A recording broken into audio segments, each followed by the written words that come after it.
So it's been a few hours since you said that you face imminent arrest.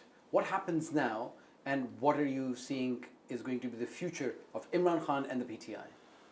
Well, PTI future, let me just say, if you have a vote bank, no amount of arrests, they have arrested 7,500 members of PTI. Our entire top leadership is arrested. There are about 150 cases on me, so I could be arrested any time.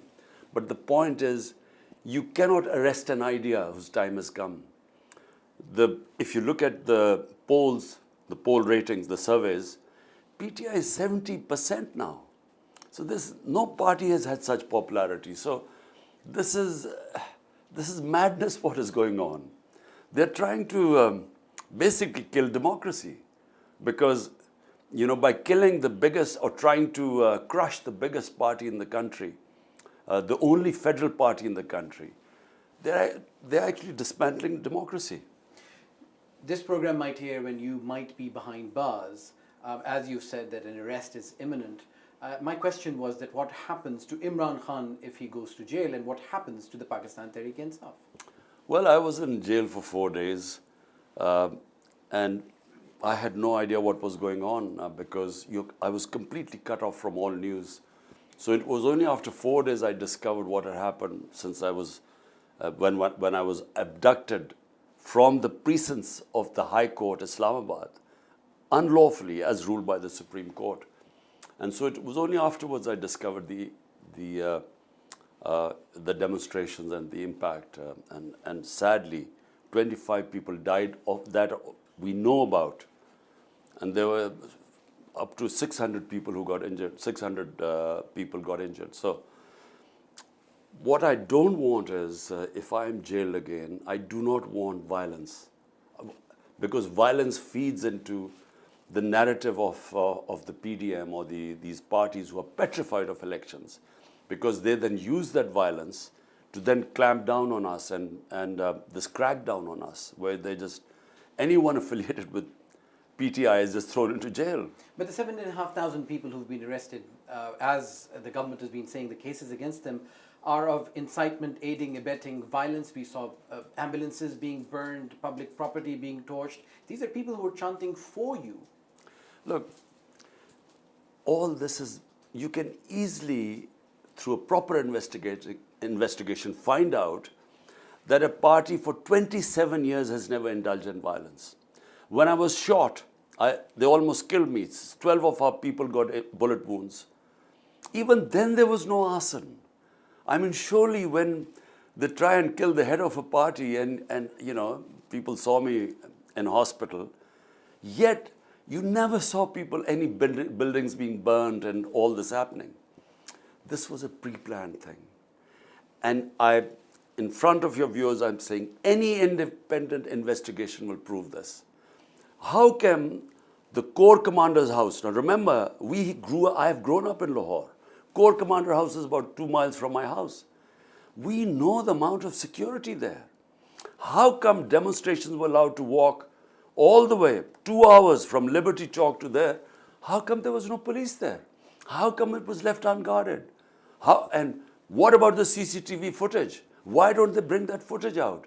You will know who did what. This was a conspiracy. They used that. They burned the house. I know we didn't do it because the head of our Punjab president, Dr. Yasmin, she's sitting there and telling the demonstrators, don't go inside the house. But they've got videos of your leaders saying that we have to go to the GHQ. Shahriar Afridi, for instance, there's a video of him calling for people to go to the GHQ. Going to the GHQ is not a crime. It is part of Pakistan. You can demonstrate peacefully anywhere in this country. And when they see me being abducted by the army, the natural response would have been demonstrating peacefully in front of GHQ or whatever. But no one called for violence. Not one of our leaders said that you go and break things or burn down buildings. But we've never done it in 27 years. So all I want is an independent investigation. I'm confident that everyone will be exposed. We know where the police burned their vehicles. We know Radio Pakistan, Peshawar. There was no demonstration there. How come it got burned down? The demonstrator was 3 miles away. So I think, and why hasn't there been an investigation that 25 people were shot, straight bullet wounds? All the people, hundreds of 600 people getting bullet wounds. How come there's no investigation there? In France, you see people demonstrators throwing petrol bombs at the police. How come no one shoots them there? I mean, there are demonstrations all over the world. But you don't they were straight firing into the crowd. Why has there been no investigation in that? Well, the government says that it is investigating and geotagging the people who were there, it's tracking their phones, and it accuses you of harboring dozens of what it calls terrorists who were involved in the arson. You see, first of all, let's find what is behind all this. The PDM and the establishment, they are petrified of elections. Why are they petrified? Because every survey says PTI will get 2/3 majority the moment there are elections. Now, to avoid elections, even before this, they had 145 cases on me, criminal cases. A man who's known in this country for 50 years had never had one criminal case. Just in 4 or 5 months, 150 criminal cases. Why? To get me out of the race, get me disqualified. 2 assassination attempts, one where I got shot. Then there was I almost got killed in another attempt in the judicial complex in Islamabad. So why? It's to get me out of the race. So if you understand the reasoning by what is going on right now, the establishment and the PDM parties, then you will know they use this as a pretext to actually crush PTI. How can they have found the 7,500 PTI workers were involved? Have they any evidence? Most of them have not even been produced in a court of law. They've just conducted a reign of terror, breaking people's houses, walking in the middle of the night. Anyone whose PTI has been attacked by the security agencies. Independent analysts say that there is a pattern to what happens in Pakistan. Whoever is in government says they're on the same page, as you did when you were in power. Now the people who are in power say they're hand in glove with the military establishment. The relationship has never been better as it is now. And when they come in the opposition, they accuse the party in power of taking them out of politics. Look, 2 different things now. Never, in my 3.5 years of power, can you tell me of any incidents like what has been happening to us for 1 year? The PMLN was cracked down on. The television screens were not allowed to air their interviews. Their leadership was rounded up, including their women as well. This is what they're saying on television screens. It is just such a bunch of lies. First of all, during our time, there were only 5% of the cases against them. 95% of corruption cases against the PML leadership was from their own time. Remember, Ishaq Dar ran away when it was PML government. Nawaz Sharif's 2 sons ran away from Pakistan during their government. You allowed Nawaz to leave, though. No, but first of all the 95% of the corruption cases were when we inherited them. Nawaz went during our time, but unfortunately, we didn't realize that his reports were all doctored. We thought he wouldn't survive a day. We were told in the cabinets. Anyway, what I'm saying is that you cannot even think of comparing what has happened to us in the last 1 year as opposed to what happened to them. I mean, when Nawaz Sharif was why was he banned? Because he was convicted by the Supreme Court. He lied that he was ill. He left the country. A convict leaves the country, absconds from justice, and he was making speeches from London. That's when the courts took a decision. Why have I been banned? I've not even been convicted of one thing. I mean, these are all allegations. So I'm banned from television. They can't show any of my live addresses. My senior leadership, everyone is now lumbered with cases. All our time is spent going from one court to the other to get bail. This never happened with PML. So now, you say that the problem is with the army chief, but you also say that you promise that you will not sack him. So which one is it? Look, all I'm saying is that the establishment is one man, the army chief. Whatever he decides, it's a disciplined army, as it should be. Now, I have no problem with him. But he seems to have a problem with me. There's something floating out on the social media about some statement or allegations he's made against me, which are quite worrisome because that's what he thinks about me. But it's his problem. There's some reason why he has decided that whatever happens, Imran Khan cannot come into power. But I have no problem with him. So, in other words, I was told that, he's worried that if I come to power, I would sack him. I have, my policy is very straightforward. Army is an institution. You don't directly, what is the word? I mean, you do not want to interfere with it to affect it like all our other institutions have been weakened. And if it's a surety he wants that I shouldn't sack him, well, I was willing to give it. So, all I'm saying is the problem is not from my side, it's from the other side. Isn't the problem, isn't the root of the problem beginning to when you wanted an ex-general to become the army chief instead of the current one, General Faiz Hamid, who's accused by your political opponents of engineering you into power? This is again a myth. And this myth was floated by General Bajwa. I never, a year before the appointment of the army chief, I never even thought about who should be the army chief. For a start, apart from General Faiz, I didn't know any of the other contenders. So how could I make up my mind until I knew who were the people who were competing? How could I make up my mind? So I never thought about who should be the army chief. But General Bajwa told the contenders, there were 4 of them, that look, I wanted to push Faiz, so they all turned against me. This, of course, I discovered later on. But let me just make it clear. If I had to interfere in the army, when I knew General Bajwa was trying to oust me, I knew that the conspiracy was going on. I should have then removed him because I could have denotified him. But despite knowing all that, I said, I'm not going to interfere with the army. And so, all I'm saying is that what is happening right now is not because of me. It's nothing I have done to antagonize the army chief. There is something he has on me, he has against me, which I don't know. Well, you have a history with him, and he was the intelligence chief. Let's come back to your power when you were in power. You had 3.5 years. You were not able to provide the jobs that you promised, not able to build the homes that you promised. Why should people vote for Imran Khan? Do you know what? Today, the report has come of our last year in power. The economy grew at 6.5%, which is almost a record in Pakistan. When an economy grows at 6.5%, that means you're producing jobs. That means you're creating wealth. That meant that we had the record tax collection, record exports. We had record agriculture output.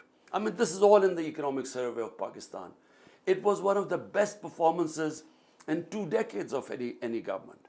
So, how can that be compared to what is going on right now? Inflation, despite there being an economic, what is called the super cycle, when energy prices went up, from 12.2%, inflation today is 36.4%, 3 times as much. In fact, Pakistan's inflation is now worse than Sri Lanka. So, you can't, we could have done a lot of things much better. But compared to where we left the economy and where it is right now, there's just no comparison.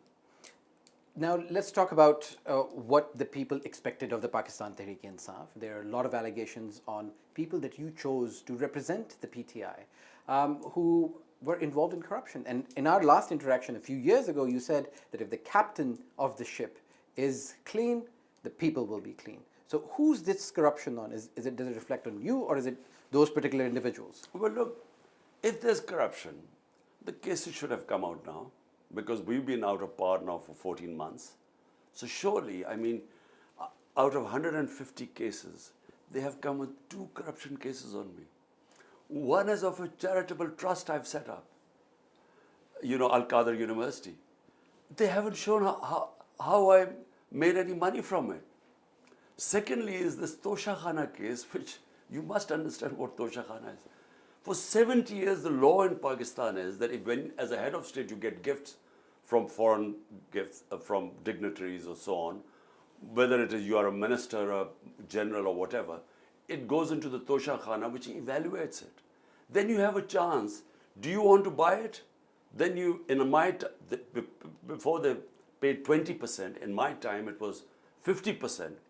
If you wanted to buy the gift, you bought it. All that is recorded. So, I mean, these are the two cases they've come up with me in 14 months. My question was about the people that you chose. Look, I'm talking about ministers of provincial assemblies, ministers of national assemblies, your close aides, Jahangir Tareen, etc., who've now been facing corruption charges, allegations, and courts. Look, if your question is that was I able to clamp down on corruption, the answer is no. And why? Because NAB, which is the Accountability Bureau, which is supposed to fight corruption, was not under me. We were told it was independent, but it was controlled by General Bajwa. The General Bajwa controlled NAB. So what he said, they did. Even when the NAB head used to tell me that, look, so-and-so is we found these corruption cases. So I said, why don't you take action? He said, we haven't got clearance. Now, anywhere in the world, the way you fight crime and corruption is not the severity of punishment, but the certainty of punishment. So when no one gets caught, I mean, in NAB, there were hardly any convictions. So all the top guys who had these corruption cases would be in jail, not get convicted and come out. And, and when you spoke to NAB, they said, look, we are being controlled by GHQ or General Bajwa. So I was helpless there. Look, if I get a chance again, if God gives me the opportunity, the most important thing is to establish rule of law. That is the only. Rule of law means you cut down corruption. In Pakistan, rule of law index, in the world rule of law index, out of 140 countries, Pakistan is 129. So if you are so low down on the rule of law index, you can't fight corruption, because corruption is a symptom when there is no rule of law. So you've laid out what your plan is if you come to power next. Does Imran Khan have any regrets? Could you have done things better? If I had to do it again, I would have immediately called for re-elections. Because with a coalition government, with a thin majority, there is no way you can implement your reform programs, mainly rule of law, because rule of law means bringing the powerful under the law. And that you can only do if you have a proper mandate, clear majority. Because if you don't have a clear majority like I did, then all the time I was blackmailed. Whenever I would go after some powerful mafia, they would somehow penetrate, and I just couldn't succeed. And of course, then there was General Bajwa. He would be working behind the scenes. If he didn't want anything done or anyone convicted, you couldn't do it, because he controlled NAB. So if Imran Khan is elected again, he will not be taking any U-turns, and will not be taking people on board who you've named, like Sheikh Rasheeds and Pervez Elahis and the rest, who were electables, who were essential for you to be in power. No, look, if I get a chance again, I will only take government if I have a clear majority. I come up with a strong majority. Because without that, the most important thing for Pakistan to get out of this economic mess we are in, or the full stop, the political mess, is only one thing: rule of law. Rule of law can only, I repeat, be implemented when you have a powerful government, a clear majority. And rule of law is the beginning of the rise of Pakistan. Because you will only get democracy can only take place when there's rule of law. Prosperity only comes when there's rule of law. Investment comes with rule of law. Countries that have secure and rule of law invite investment. So what is Dubai compared to Pakistan?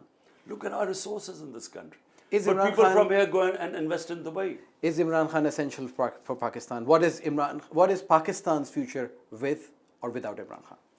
I don't know what, I'm not that arrogant or, believe that without me the country won't survive. But all I know is that my struggle is for 27 years. And the main gist of the struggle is that what I saw when I went as a teenager to England, that I discovered that without rule of law, countries, don't prosper.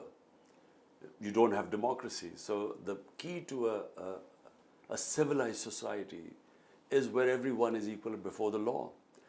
And unfortunately, Pakistan, from its beginning, has the law of the jungle. The powerful are above law, and the ordinary people don't have access to justice.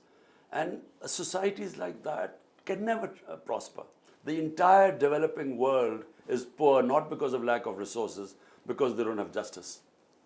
Mr. Imran Khan, Chairman, Pakistan Tehreek-e-Insaf, thank you very much for talking to Al Jazeera. Thank you. Thank you.